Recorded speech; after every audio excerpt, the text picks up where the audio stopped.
안녕하십니까. 하나님의 말씀이 나의 하루에 임재하는 시간 하나임입니다. 오늘 하루도 하나님의 말씀을 통해서 우리의 목마름을 채움받는 귀한 시간 되길 기대합니다.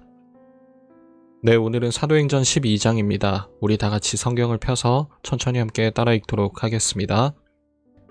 그때 헤롯 왕이 손을 들어 교회 중에서 몇 사람을 해하려 하여 요한의 형제 야고보를 칼로 죽이니 유대인들이 이 일을 기뻐하는 것을 보고 베드로도 잡으려 할세. 때는 무교절 기간이라.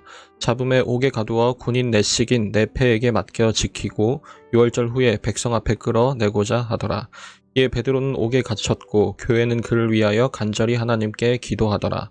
헤롯이 잡아내려고 하는 그 전날 밤에 베드로가 두 군인 틈에서 두 쇠사슬에 매여 누워 자는데 파수꾼들이 문 밖에서 옥을 지키더니 호련히 주의 사자가 나타나매 옥중에 광채가 빛나며 또 베드로의 옆구리를 쳐 깨워 이르되 급히 일어나라 하니 쇠사슬이 그 손에서 벗어지더라.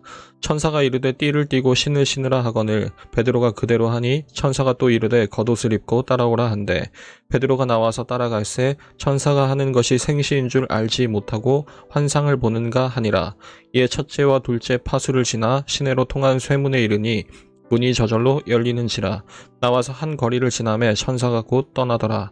이에 베드로가 정신이 들어 이르되 내가 이제야 참으로 주께서 그의 천사를 보내어 나를 헤롯의 손과 유대 백성의 모든 기대에서 벗어나게 하신 줄 알겠노라 하여 깨닫고 마가라 하는 요한의 어머니 마리아의 집에 가니 여러 사람이 거기에 모여 기도하고 있더라. 베드로가 대문을 두드린데 로데라 하는 여자아이가 영접하러 나왔다가 베드로의 음성인 줄 알고 기뻐하여 문을 미처 열지 못하고 달려들어가 말하되 베드로가 대문 밖에 섰더라 하니 그들이 말하되 내가 미쳤다 하나 여자아이는 힘써 말하되 참말이라 하니 그들이 말하되 그러면 그의 천사라 하더라. 베드로가 문 두드리기를 그치지 아니하니 그들이 문을 열어 베드로를 보고 놀라는지라. 베드로가 그들에게 손짓하여 조용하게 하고 주께서 자기를 이끌어 옥에서 나오게 하던 일을 말하고 또 야고보와 형제들에게 이 말을 전하라 하고 떠나 다른 곳으로 가니라. 날이 새매 군인들은 베드로가 어떻게 되었는지 알지 못하여 적지 않게 소동하니 헤롯이 그를 찾아도 보지 못하매 파수꾼들을 신문하고 죽이라 명하니라. 헤롯이 유대를 떠나 가이사랴로 내려가서 머무니라. 헤롯이 두로와 시돈 사람들을 대단히 노여워하니 그들의 시방이 왕국에서 나는 양식을 먹는 까닭에 한마음으로 그에게 나와 왕의 침소 맡은 신하 블라스도를 설득하여 화목하기를 청한지라. 헤롯이 나를 택하여 왕복을 입고 단상에 앉아 백성에게 연설하니 백성들이 크게 부르되 이것은 신의 소리요 사람의 소리가 아니라 하거늘 헤롯이 영광을 하나님께로 돌리지 아니하므로 주의 사자가 고치니 벌레에게 먹혀 죽으니라. 하나님의 말씀은 흥왕하여 더하더라. 바나바와 사울이 부조하는 일을 마치고 마가라 하는 요한을 데리고 예루살렘에서 돌아오니라. 여러분, 우리는 어제까지 베드로를 통해서 그리고 바나바와 사울을 통해서 이제 교회가 이방인들을 향해서 복음을 담대하게 전하고 또 그 복음을 이방인들이 받아들이는 그런 놀라운 장면들을 살펴보았었죠.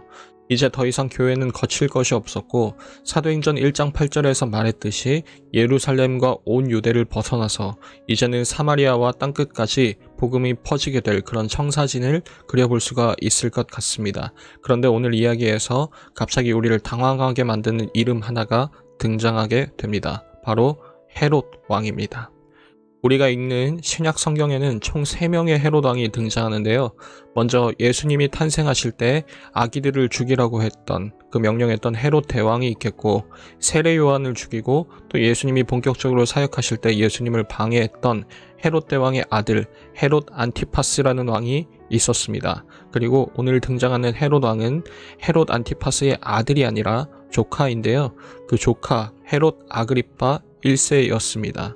아그리파 왕은 당시 로마 황제였던 가이우스 황제와 어릴 적부터 친분이 있어서 그 삼촌인 안티파스 왕 때보다 훨씬 더 큰 권력을 지니게 되었고, 그 권력을 유지하기 위해서 유대인들의 환심을 사려고 엄청난 노력을 했었습니다. 그래서 헤롯 왕가 중에 헤롯 가문 중에서 아그리파가 유대인들에게 가장 인기가 있었었죠. 여러분, 그러는 와중에 어떤 일이 생깁니까? 바로 고넬료 사건입니다. 이방인들에게도 하나님이 성령을 부어주셨다는 소식이 유대인들의 귀에도 들리게 되었고, 예수님을 믿지 않는 유대인들은 자신들의 선민 사상이 위협받게 되자 크게 분노하게 되었습니다. 그리고 그 기회를 아그리파 왕이 잘 포착을 한 거죠. 지금 저 민심을 이용해서 내가 저 교회의 리더들만 없애버리면 이 사람들이 더욱 나를 지지해 주겠구나 라는 그런 계산 말입니다. 그리고 예수님의 12 제자 중에서도 그래도 예수님께 더욱 가까이 있었던 베드로와 야고보와 요한 이 3명 중에 오늘 야고보 사도가 아그리파 왕에게 목이 잘려 순교를 당하게 되는 것입니다. 여러분, 스테반의 순교 이후에도 예루살렘 교회는 그간에 비교적 평화로웠었습니다. 일단은 그래도 같은 유대인들이니까 내버려 뒀던 거죠.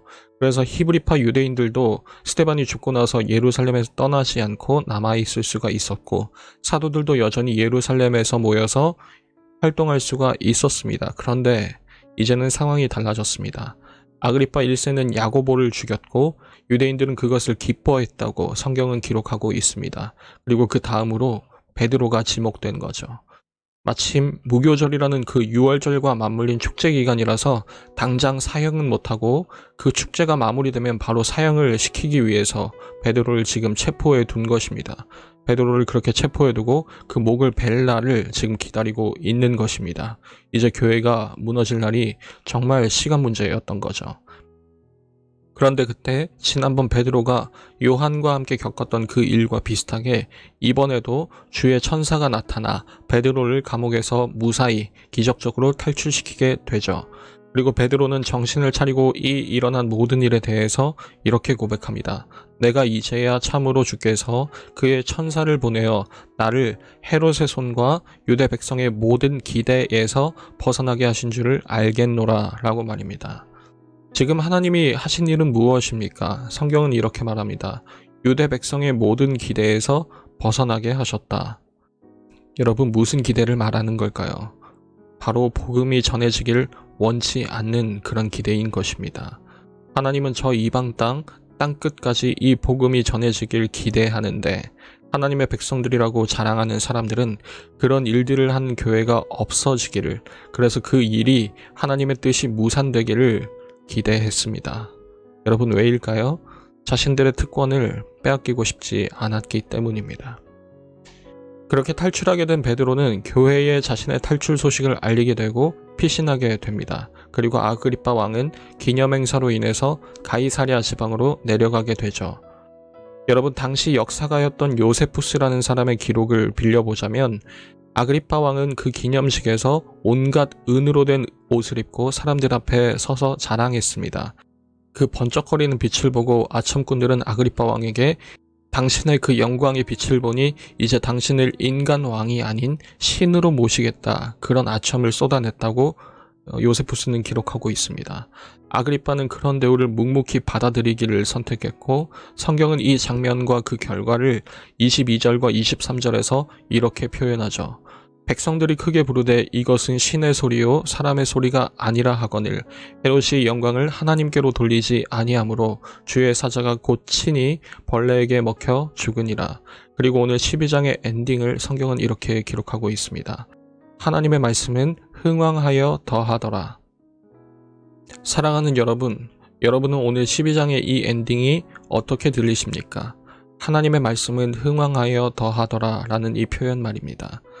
단순히 권선징악을 가리키는 표현인 걸까요?